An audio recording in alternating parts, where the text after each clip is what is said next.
Usually when someone asks me questions about my mental health, I can't fucking shut up.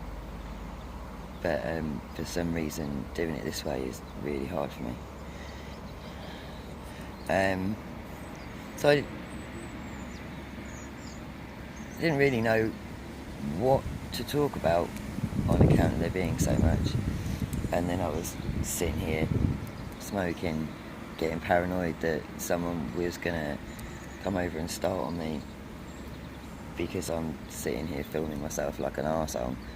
And then figured Paranoia might be a good place to start. You know, I'm a very paranoid person. I always assume there are hidden cameras everywhere that I go. Toilets, people's homes,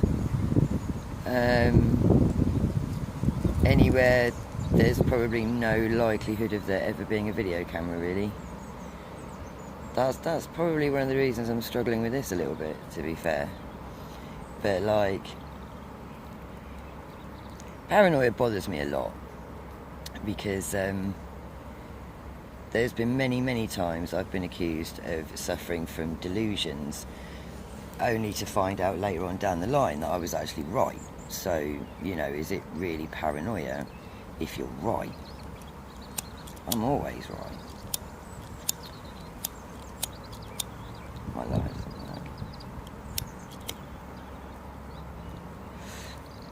Anyway, yeah, I don't really know what there is to say about paranoia.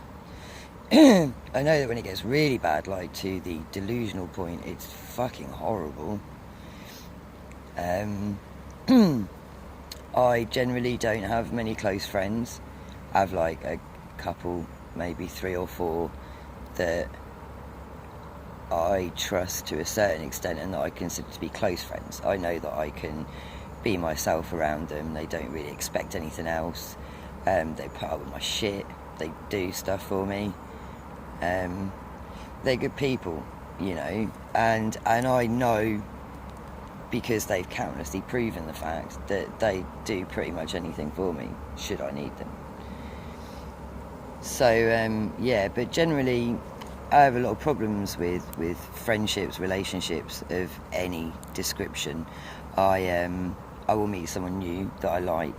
I will want to spend 24/7 in their company. I will lavish them with gifts and affection and brilliant entertainment. I will go to extraordinary lengths to keep them interested in me. And then once they're interested, I sort of start to take a step back. I'll kind of like, I think, because I'll give so much that you just can't keep up with it. And I'll get to a point where I feel like actually I'm giving more than I'm getting from the relationship. And then I figure, well, you know, maybe I'll see when I'm not giving if they're still going to give to me. And I'll step back. And what will generally happen is people will think I suddenly don't like them anymore. They will wonder what's up with me. I won't tell them what's up with me. So they'll stop talking to me and basically prove me right. I'm very aware that this is quite probably a self-fulfilling prophecy and that I don't do myself any favours at all. But I struggle with it, so I kind of have to limit the amount of time I spend with people these days. Like, I'm very aware that I get bored of people very quickly. I'm amazed they don't get bored of me. Some do, I suppose. But yeah, I think the trouble is with having BPD and sort of such an unstable sense of identity, you kind of, I don't know, you'll spend a lot of time with someone and you'll take on certain personality traits, mannerisms, even like ways of dressing, things that you're into, views on things. You know, you'll kind of absorb something from, or everything from someone that you like, and you won't even realise you're doing it half the time. And then when you do realise, it's really annoying because suddenly you think they're trying to be you. And I don't know, it's very confusing in my head. But yeah, so anyway, so I find it really hard. Like, I don't know, relationships are weird. You know, like everybody has this big thing about empathy. Like, it's so fucking important to people, but if you empathise too much, like I do, you get labelled as mentally ill. If you don't empathise enough, you get labelled as mentally ill. And if you don't have enough, people won't give you shit. Do you know what I mean? If people know that you don't experience empathy, like in the form of NPD or something, or ASPD, if you're considered psychopathic, all of a sudden you're not worthy of any empathy because you're actually physically unable to experience it. Which I suppose to some degree people are empathising with them because they have none. But it's not really a productive way of doing things, is it? You know? And like the thing is that relationships, they are all about what you can gain from another person. They are very, very selfish, you know, and self-centred, you know. Nobody has friends that they don't like but keep around because there's not something that person can provide for them. We've all got friends we don't fucking like, you know, but they come with a benefit, you know, they do something for you. They're able to provide something for you that no one else is, you know. Everybody has friends like that. You know, they maybe don't admit to it, but I'm pretty certain they do. I'm probably that friend for a lot of people. I don't do a lot for other people, though, mostly. But anyway, that's probably a little bit paranoid. But yeah, so people are really funny about, like, give and take. You know, and it annoys me, probably because I'm very much like that. At its core, that's generally what it is for me. Like I have needs when it comes to the kinds of attention I receive, admiration. You know, I need for people to make me feel good about myself. Otherwise, I can't feel good about myself. It's a pain in the ass. You know, and the problem is, like I have, like, the schizotypal part of my brain that tells me I'm a supreme being, more human than human.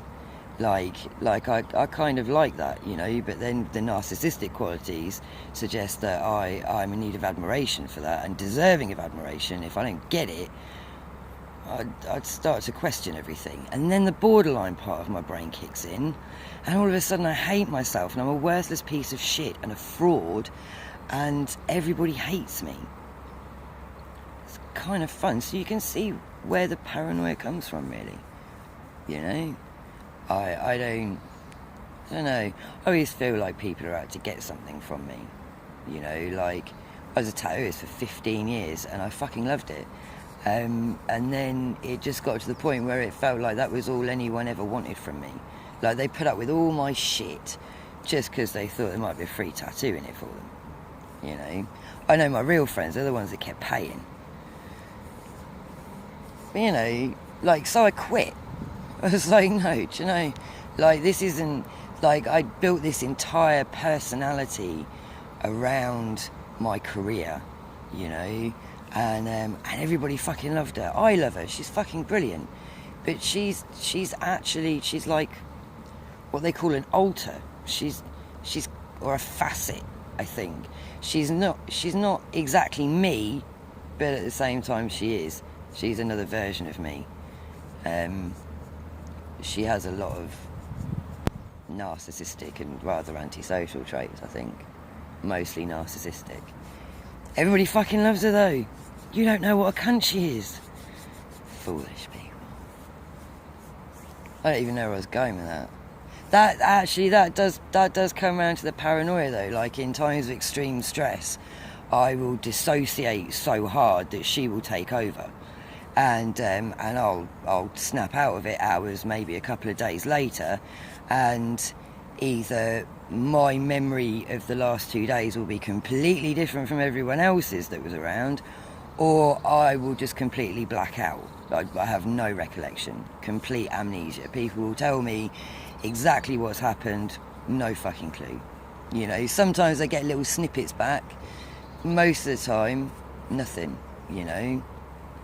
Thankfully, that doesn't happen very often. But because it's happened so many times in the past... Train.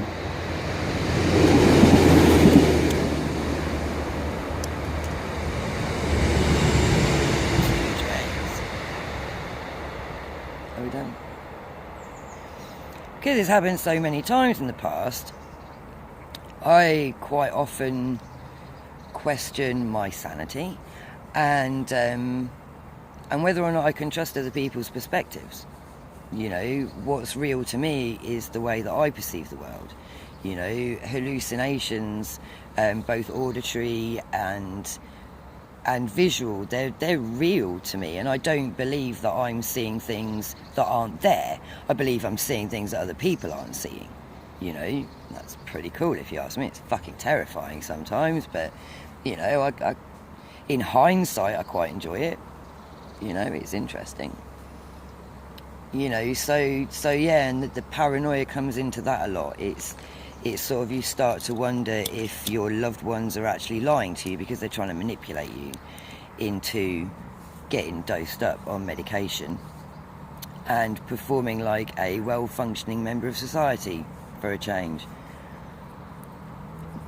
And that screws with you. You know, we watched a TV series recently called Sense8, and there was a scene in it where a transgender woman had been taken to the hospital, and they told her there was something wrong with her brain and they were going to operate on it, you know, and she knew there was something up with these people and they weren't really like her kind of doctors, and she was trying to tell people that there was nothing wrong with her, and they were all telling her there was, and they were going to force her into having brain surgery to correct it, and it terrified me watching it. I got like proper shakes on and everything, because it's so familiar to me.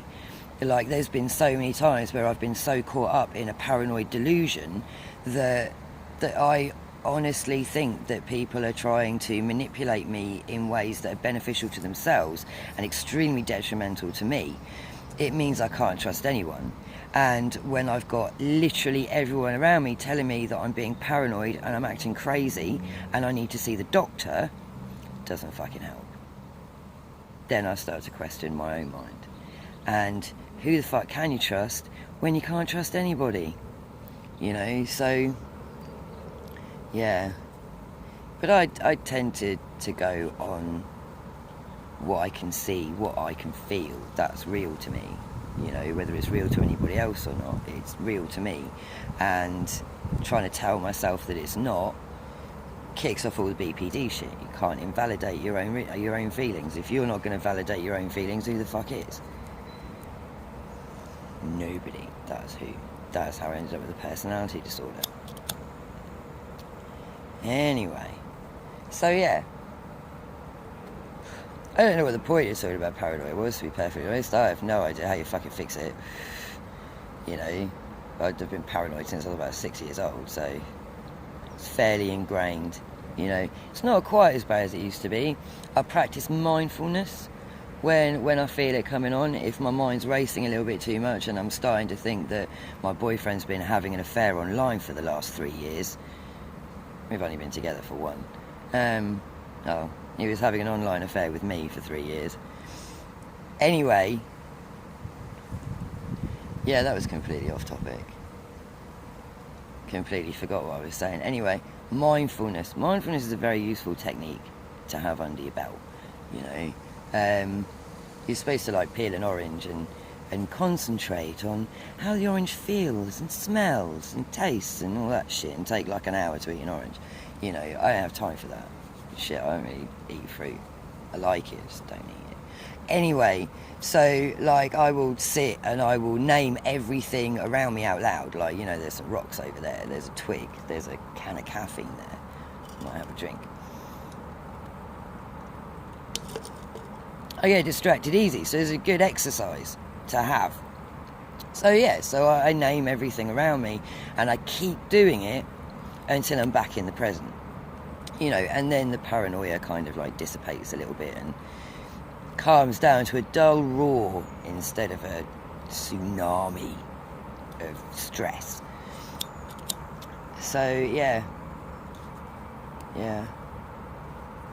Can't really think of a lot else to say about that.